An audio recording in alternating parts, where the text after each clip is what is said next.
you just sit it in the palm of your hand and you're good to go.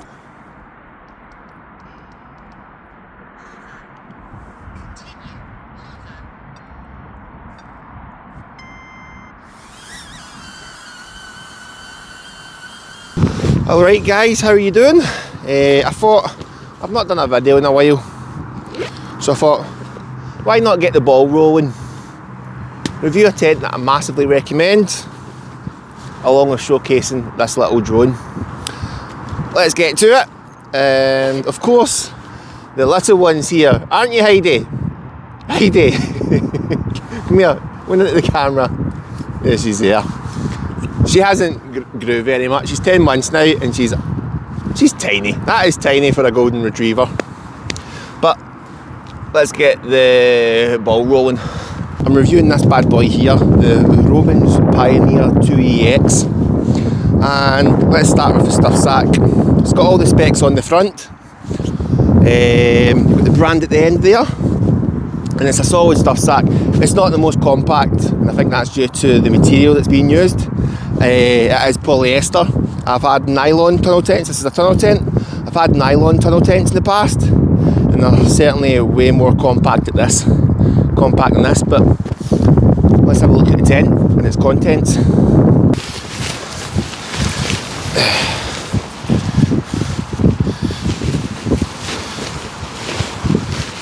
So here's the tent laid flat out.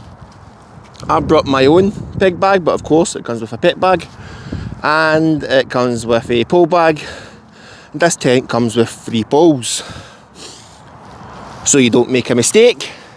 The poles are colour coded, so the poles match up with the corresponding sleeve, silver to silver, red to red, and silver to silver.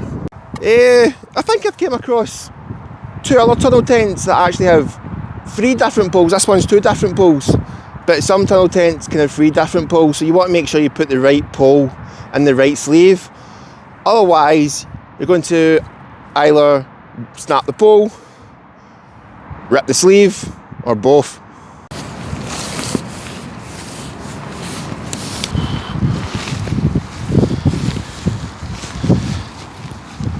Now, you'd have probably have seen I was struggling a little in the wind, and that was intentional. I feel like we've now spoken about 2 downsides of a tunnel tent. 1, they're quite bulky, and 2, it's not really a one-man job when there's a bit of a wind. And when you live in, the west of Scotland, northwest of Scotland, even the UK in general, you get a lot of wind. Pitching a tunnel tent yourself, it's a pain in the backside. So I've only just put 2 pegs on either end. The wind's not that strong enough to blow it away. Of course, it's only about 10 miles per hour when it's gusting. But this gives you an idea what the tent looks like when it's fully pitched. So you've got these ventilation ports with guy out points on either end. So you've got this one here, that one there. You've got guy out points on either end. Don't know if you can see them, but I suppose I could just walk around. Lazy man, Monty. Don't be a lazy man. So here's a little flying camera. It's the HOVERair X1. Nice and portable. I've got 2 batteries in there as well. And check this out. It's pretty much a mini drone. And it just fits in your pocket. Just like that. So here's a closer look.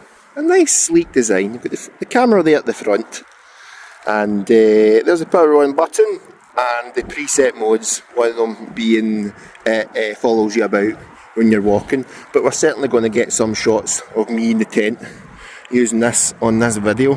But it's lovely. Not only is it nice and sleek and compact, but it's ultra lightweight. But we'll certainly talk about the specs later on in the video.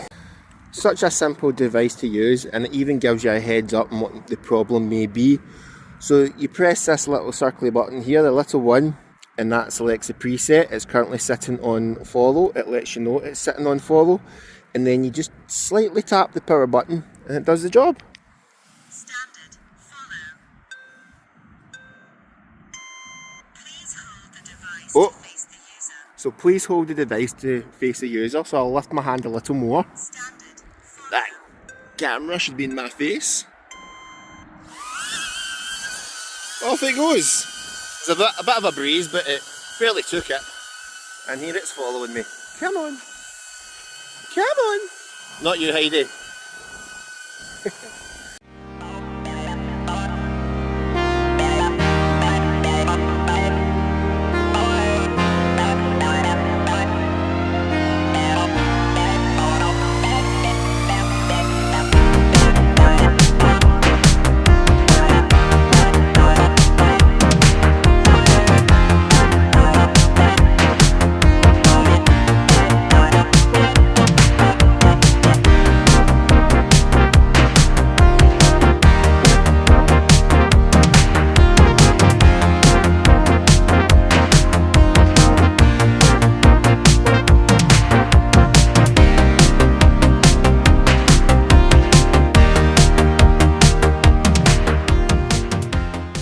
Gave this little lady into trouble. Where's your ball?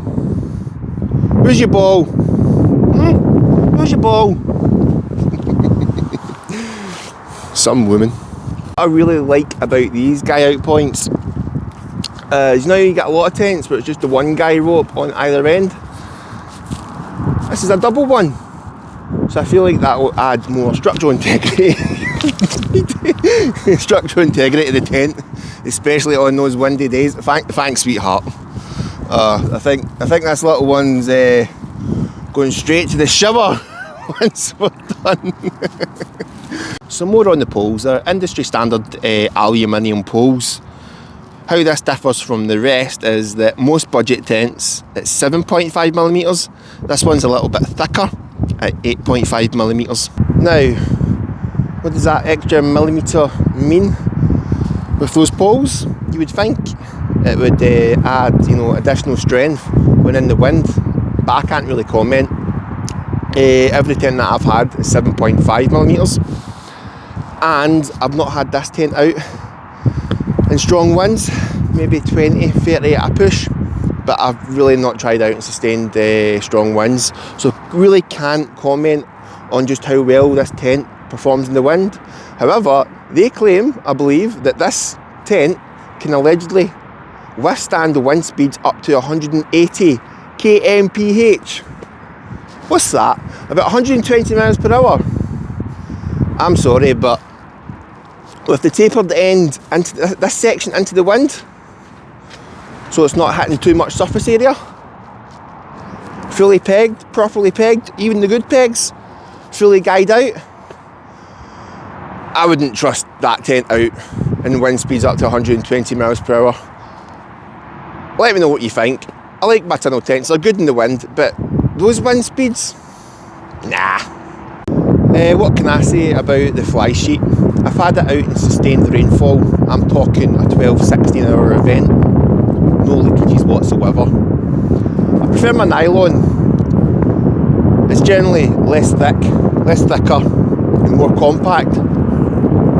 That's another downside to this tent. Polyester, it's thicker, less compressible, and therefore it is going to weigh more. I don't really think there's much else to talk about regarding the outside of the tent.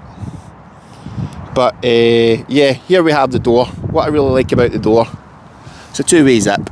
So you can open it from the bottom, or you can open it from the top. And there you have it. Look at the size of that vestibule. That is a world-class vestibule with good height as well. So it's ideal for me and the little one. To give you an idea what I'm like inside it when kneeling down. Plenty of space, plenty of headroom. I would sit down, but the ground's a bit damp. I'm 6'3", drink, and I'm 6'3", drink, and I find this to be incredibly spacious for me and my dog. Or, as you've probably seen in previous videos, I had a friend with me, so the tent was full of, you know, rucksacks and shopping bags and whatnot when we went on a 3-day trip. Also ideal again for Heidi. She's got plenty of space, especially when she's wet and you don't want her to go into the main bedroom of the tent. She can dry out in this general area. what I've actually noticed, sorry, is that the reason why I've not had any leakages is that it's taped from the inside, and just looking at it, it's taped very well, professionally done. And what do you expect from a respectable brand like Robens? She's having the time of her life. She likes it in here. So if you've got a dog, you don't like the small tents, the crowded spaces, I'd by all means recommend a tunnel tent. But yeah, let's have a look at the bedroom area. You can beat it. So it's part mesh, part thicker mesh. Good for trapping warmth and also ventilation. Happy medium. Two-way zip. You can open it for the top, or you can fully open it. Of course, significantly easier if you're using both hands and not the one. But let's bring that in and then open it all the way round. There you go. So, as expected, the length of the tent is great. The width, in my opinion, it's a bit bog standard, but you can certainly get a large mat, a large sleeping pad, those really wide ones, really thick ones, and a normal sized one, and that would just about squeeze in here. But you'd certainly get more room if you use two normal sized mats. You've got a pocket on either end, so if you like your storage, there's not that many pockets in here. And of course up there you've got your lantern hanging point, or there's one at the end as well. Let's see if I can zoom in smoothly. There we go. And that's pretty good if you want to get a little clothesline and you want to dry out your tents, especially when the ventilation ports are at the top. Should get a nice little breeze coming in, drying the clothes out. Look guys, apologies if there's audio issues, but it's cutting in and out, and I'm now having to just change to my, phone's audio equipment. But yeah, this is me sitting inside the tent, plenty of headroom for a big dog chap like myself. And I just noticed there's actually an extra pocket. So you've got two on this side and one on that side. I've selected this tent with my friend, plenty of space, so it's ideal for two people. It's certainly ideal for a person and a dog. You coming in to get my tent dirty, sweetheart? Nope, just you stay there. You're barred from the bedroom area. It's already absolutely dirty. Heidi loves it. It's got, it's got good width, but is it a tent for two people and a dog? Now maybe two people and a toy dog, small dog, potentially a small medium dog, but once you start hitting golden retriever size, things could get quite a bit tight. I don't know what else to say about this. Look, the ground sheet, this is the ground sheet. I'll get the specs on that in a second, but look, I've had a dog in there with her claws, and it's, it's sturdy, it's strong material. It's not going to tear. Is this your favourite tent? Okay, rude. It's great material. I've had zero issues with it, and I've had the dog in this tent probably about 6 to 8 times. But what I think we should move on to now is delve into the specs and the camera a little bit more. So back home for a brief summary. Your box that the self-flying camera comes with, your battery and charging hub to change your batteries, your little pouch to store the self-flying camera, and a closer up look of the little camera.